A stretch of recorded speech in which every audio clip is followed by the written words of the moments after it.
नमस्ते दोस्तों, चलिए आज की कहानी शुरू करते हैं। सोहन और सीमा की नई नई शादी हुई थी। घर में ससुर यानी कि रोहन के पिता रामप्रसाद जी और वे दोनों बस 3 ही लोग थे। इस घर को सोहन के माँ बाप ने जीवन भर पाई पाई जुटाकर बड़ी मेहनत और अरमानों से बनाया था, वरना आज के समय में मुंबई में घर बनाना तो दूर की बात है, किराए पर लेना भी बड़ी अचीवमेंट से कम नहीं है। जब सोहन कॉलेज में था तब माँ उन्हें और दुनिया को छोड़कर जा चुकी थी।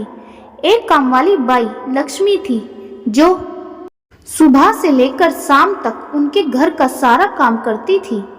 नई नई शादी हुई थी, इसीलिए लक्ष्मी का दिन भर घर में रहना सीमा को अपनी प्राइवेसी में बाधा सा लगता था। इसीलिए अब लक्ष्मी सुबह खाना बनाकर कपड़े और पोंछा करने के बाद चली जाती और वापस शाम को आकर खाना बनाती। लक्ष्मीबाई की दोपहर की गैरहाजिरी से कई छोटे मोटे काम दिखाई देने लगे, जिनमें से ज्यादातर काम बिना कहे रामप्रसाद जी ये सोचकर कर लिया करते कि बहू को मदद हो जाएगी, लेकिन बहू सोचती कि ससुर को औरतों के काम में दखल देने की आदत है। एक दिन मौका देखकर सीमा ने सोहन से कहा, क्यों ना हम बाबूजी को वृद्धाश्रम में भेज दें। सिर्फ एक बार पैसा भरना पड़ेगा और उन्हें भी अपनी उम्र के लोगों का साथ मिल जाएगा। हमें भी अपनी प्राइवेसी के बारे में ज़्यादा सोचना नहीं पड़ेगा। सोहन ने सीमा की बातों पर ज़्यादा ध्यान नहीं दिया। कुछ दिन ही बीते थे कि बाबूजी अपने दोस्तों के साथ एक हफ्ते के लिए टूर पर चले गए और इत्तेफाक से इसी दौरान लक्ष्मी भी छुट्टी पर थी। फिर क्या, सीमा को जैसा चाहिए था वैसा समय मिलने लगा। अब सोहन रेस्टोरेंट में खाना खा लेता और सीमा का काम आमलेट, ब्रेड या मैगी से चल जाता। अब खाना बनाने की टेंशन नहीं थी, लेकिन घर के बाकी सारे काम तो अभी भी करने ही थे।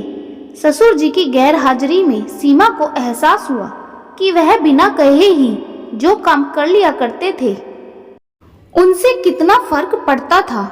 छोटे मोटे लगने वाले यह काम भी काफी समय और एनर्जी लेने वाले थे। कुछ दिन बीतने के बाद एक दिन सोहन सीमा को कहता है, चलो आज कहीं बाहर घूमकर आते हैं। सीमा बड़ी खुशी खुशी सज धज कर बाहर घूमने के लिए तैयार हो जाती है। सोहन सीमा को अपने घर से 4 किलोमीटर दूर एक चौल में लेकर आता है। एक आदमी सोहन के हाथों में एक चाबी देता है। सोहन उस चाबी को लेकर चौल का एक कमरे का दरवाजा खोलता है।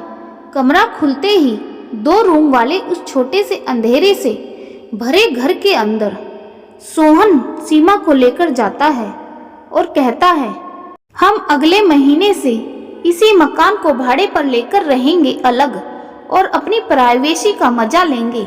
अभी मेरी आमदनी के हिसाब से हम इसी को अफोर्ड कर सकते हैं। सोहन का यह व्यवहार सीमा की समझ में नहीं आया।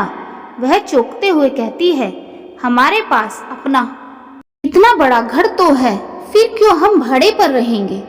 रोहन उसे टोकते हुए कहता है, सोच समझकर बोला करो, वह घर हमारा नहीं है, वह माँ बाबूजी का है।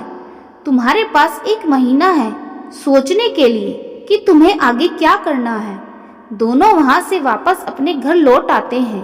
पूरे रास्ते सीमा के दिमाग में तरह तरह के विचार चल रहे थे।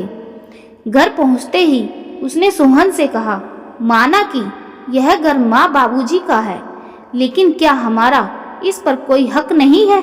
सोहन ने कहा, बिल्कुल है, लेकिन माँ बाबूजी के बाद जब तक वह है तब तक तो नहीं।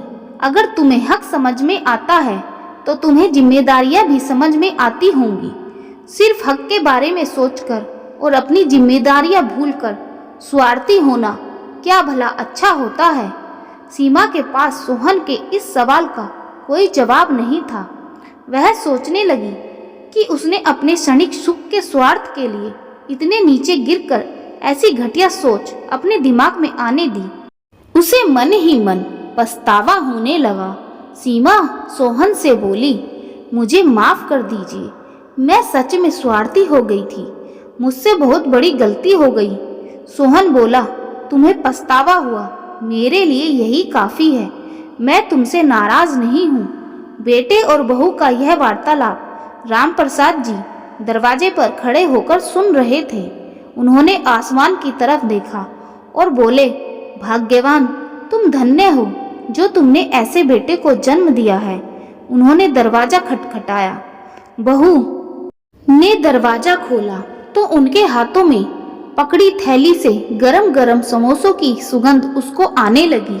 ससुर ने अपनी बहू से कहा, वो कोने वाले हलवाई के पास से लाया हूँ, तुम्हें बहुत पसंद है ना। सीमा को अपने ससुर के प्रति विचार और ससुर के उसके प्रति प्यार, उन दोनों का फर्क समझ में आते ही उसकी आंखों में पश्चाताप के आंसू और चेहरे पर अपने परिवार के प्यार के कारण मुस्कान आ गई।